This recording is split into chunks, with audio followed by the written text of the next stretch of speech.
Hi, today we're going to continue to read Nancy Clancy Book 4. Chapter 4, Estate Sale. Take the next left, Nancy's mom told her dad.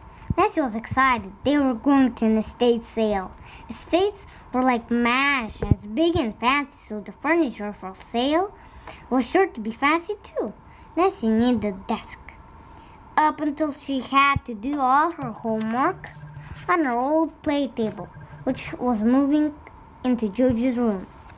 As a third grader, Nancy required something more grown-up, with drawers for her pens and pencils, a place for her school books, and room for a laptop computer.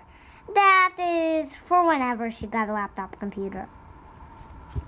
Maybe we'll find a rare and valuable antique, Nancy said.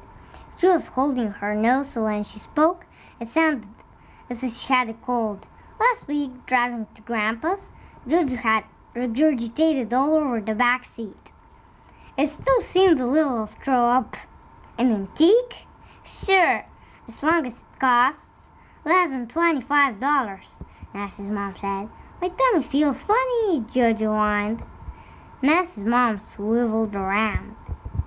Hold tight, honey. We're almost there.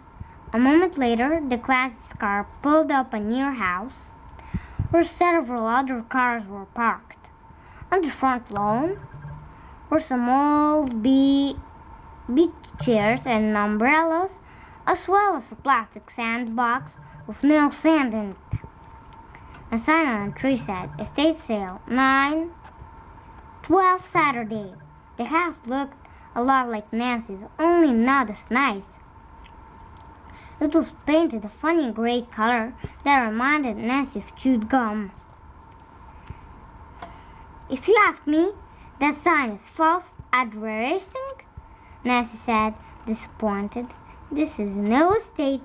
This is just an ordinary taxi. I don't know. I'm getting good vibes, her dad said, rubbing his hands together. As they walked in the front door, remember, Dot? We are here to get a desk for Nancy, nothing else. Nancy's dad couldn't resist buying goofy stuff at tech sales, like a cracked Smurfette mug that got found a couple of weeks ago. Only 20 cents, can you believe it? He'd say. Unfortunately, her dad's vibes didn't mean anything.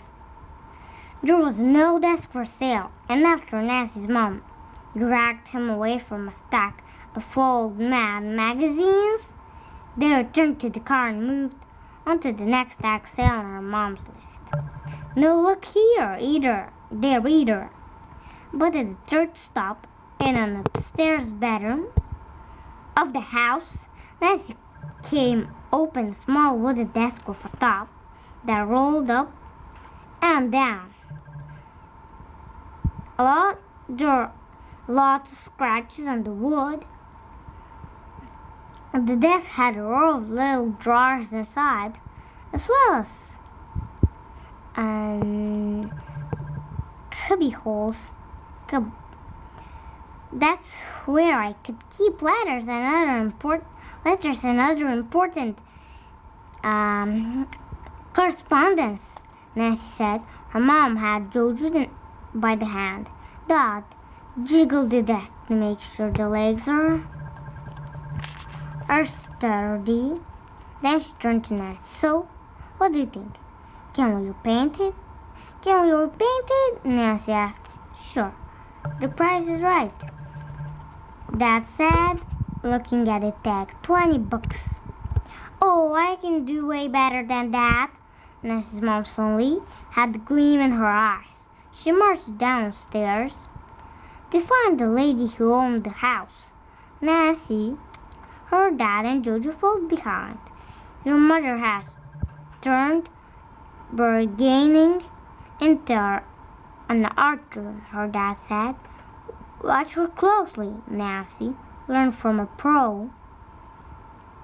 Sure enough, after Mom mentioned the scratches on the desk and brought up the fact that one of the legs wobbled and the knob knob, and a knob was missing from a drawer. The price for the desk came down to $5. While her mom was bargaining, Nancy browsed through a box of old books and magazines. She found two Nancy Drew mysteries that she hadn't read yet and a picture book of pirates for JoJo. Could we get these two, Mom? Nancy asked. Please!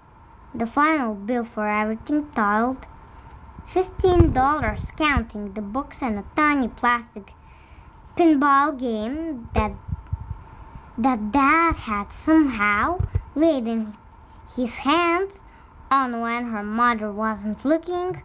He carried the desk to their car. I hope you enjoyed the desk, the lady said to Nancy. My daughter used it for years. She was a very good student.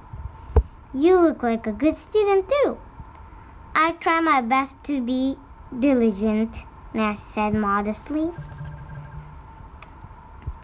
She figured the lady would know that diligent meant hard work.